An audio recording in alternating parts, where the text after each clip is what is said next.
വീട്ടിൽ ശ്രമമേ നടന്നിട്ടില്ല. ഈ മാല തന്നെ ടാർഗറ്റ് ചെയ്തതാണെന്നാ തോന്നുന്നു. പൂവറ്റൂരിൽ ഉറങ്ങിക്കിടക്കുകയായിരുന്ന ഗൃഹനാഥയുടെ മാല മോഷണം പോയി. പൂവറ്റൂർ PHCക്ക് സമീപം താമസിക്കുന്ന കരുവയിൽ ചന്ദ്രമോഹന്റെ ഭാര്യ മിനിയുടെ സ്വർണമാലയാണ് കഴിഞ്ഞ ദിവസം രാത്രി 3:45 നഷ്ടപ്പെട്ടത്. പുത്തൂർ പോലീസും വിരലടയാള വിദഗ്ധരും ഡോഗ് സ്ക്വാഡും സംഭവസ്ഥലത്തെത്തി പരിശോധന നടത്തി.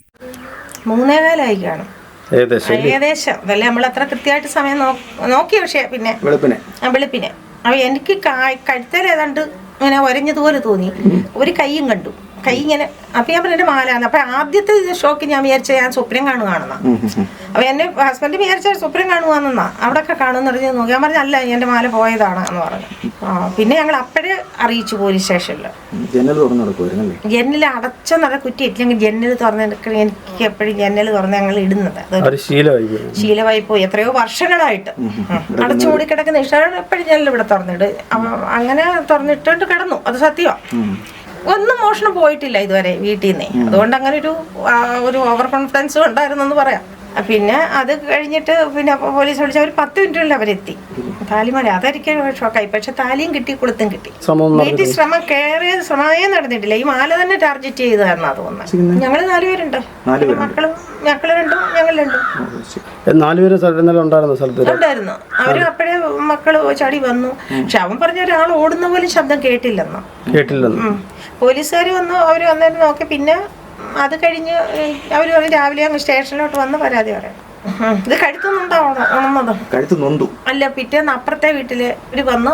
ഇപ്പൊ കൊളുത്താന്നോന്ന് ചോദിച്ചു. അപ്പോഴത്തേക്ക് എൻ്റെ ആങ്ങളുടെ മോനൊക്കെ നേരം വെളുത്തപ്പോഴത്തേക്ക് ഇനി എത്തി. അവനെ വിളിച്ചെങ്കിലും അന്നേരം വെളുപ്പാങ്കാലത്തുള്ള വിളി എന്നോട് അവന് പേടിച്ചു. അവൻ വന്നു. വന്നപ്പോ അവൻ പറഞ്ഞു അല്ല, ഇത് വരവാൻ തോന്നുന്നു. കാരണം അല്ല, മറ്റേവള് പറഞ്ഞു എൻ്റെ ആങ്ങളുടെ മോളവള് അല്ല താലി ബെഡേ കിടന്നു. കൊളുത്ത് പുറത്ത് കിടന്നെന്ന് വെച്ചാൽ ഇങ്ങനെ ആയി പുറത്ത് കിടന്നു. അപ്പം പറഞ്ഞു ഇതല്ല, കൊളുത്തല്ലല്ലെന്ന് അവൻ പറഞ്ഞു. അത് ആങ്ങളുടെ മോൻ പറഞ്ഞു കൊളുത്തല്ലെന്ന് പറഞ്ഞു. ഞാൻ പറഞ്ഞു നോക്കിയിട്ട് കൊളുത്തകന്നതാ, ഇത് കൊളുത്താന്ന് പറഞ്ഞു. ആ കൊളുത്തിന് ഇച്ചിരി വെയിറ്റ് ഉണ്ട്, ഇതിൽ താലിക്കും വേറെ വെയിറ്റ് ഉണ്ട്. അപ്പൊ താലിക്ക് വെയിറ്റ് ഉള്ളതുകൊണ്ട് ആ മാലയുടെ ഇത് മാറ്റിയിട്ട് വേറെ കൊളുത്ത ഒരു ഫിറ്റ് ചെയ്ത കൊളുത്ത. അപ്പൊ മൊത്തം കൂടെ ഏതാണ്ട് 4 പവനോളം 32 ഗ്രാമോളം അത് എല്ലാം കൂടെ വരും. അതിൽ കൊളുത്തും താലിയും കിട്ടി. പരാതി എഴുതി കൊടുത്തു. കുറച്ച് ഞങ്ങൾ ഇനി വന്നപ്പോഴത്തേക്ക് DYSP വന്നു. വെളുപ്പിന് 3 മണിക്കാണ് ഈ സംഭവം നടന്നത്.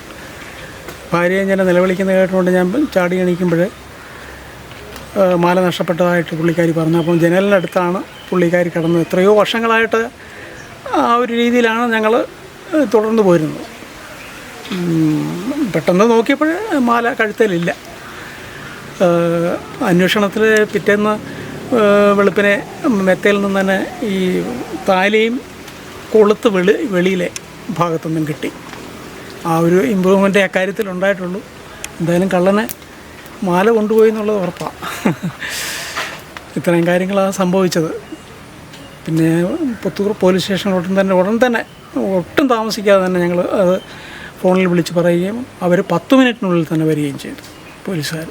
അവർ ഈ ഏരിയ എല്ലാം അവർ ശരിക്കും അന്വേഷിച്ചിട്ടാണ് തിരിച്ചു പോയത്. ഇന്ന് രാവിലെ ഞങ്ങൾ പോയി നമ്മുടെ പരാതി രേഖാമൂലം എഴുതി കൊടുത്തു. അപ്പോൾ കാര്യങ്ങളിങ്ങനെ നടക്കുന്നു. പോലീസ് വീണ്ടും അവർ നല്ലൊരു ടീമായിട്ട് തന്നെ വരികയും കാര്യങ്ങൾ സ്മൂത്തായിട്ട് മുമ്പോട്ട് കൊണ്ടുപോകുന്നതായിട്ടാണ് എനിക്ക് അനുഭവപ്പെട്ടത്. അടുത്തുള്ള സ്ഥലത്ത് നമ്മുടെ ഹോസ്പിറ്റലിൽ നിന്ന് അവിടെ നിന്ന് ഇങ്ങോട്ട് പോരുന്നിടത്ത് ഹോസ്പിറ്റലിൻ്റെ ഫ്രണ്ടിലൊരു വീടുണ്ട്. അവിടെ അവർ ചെക്ക് ചെയ്തെന്നാണ് പറഞ്ഞത്. CCTV ക്യാമറ ചെക്ക് ചെയ്തു. പക്ഷെ ഒന്നും കണ്ടെത്താൻ പറ്റിയില്ല. വേറെ ക്ഷേത്രത്തിൻ്റെ അടുത്ത് ക്ഷേത്രത്തിലാ ഒരു ഈ പറഞ്ഞ പോലെ CCTV ഉള്ളത്. അവിടെ അത് പരിശോധിച്ച് നോക്കിയാൽ അറിയാം. വഴി കയറി വരാൻ സാധ്യതയുണ്ടല്ലേ? സാധ്യത ഉണ്ടെന്നും ഇല്ലെന്നും പറയാം. ഈ ഭാഗത്ത് നേരത്തെ ഇതുപോലുള്ള ഒരു എൻ്റെ ഓർമ്മയിൽ ഞങ്ങൾ കല്യാണം കഴിഞ്ഞ് 40-42 വർഷമായി. ഇതുവരെ അങ്ങനെ ഒരു പ്രശ്നം ഉണ്ടായിട്ടില്ല. അവളുടെ സ്വന്തം വീടായത് തറവാടാണ്. ഇവിടെ അങ്ങനെ ഒരു സംഭവമേ പണ്ട് മുതലേ നടന്നിട്ടില്ല.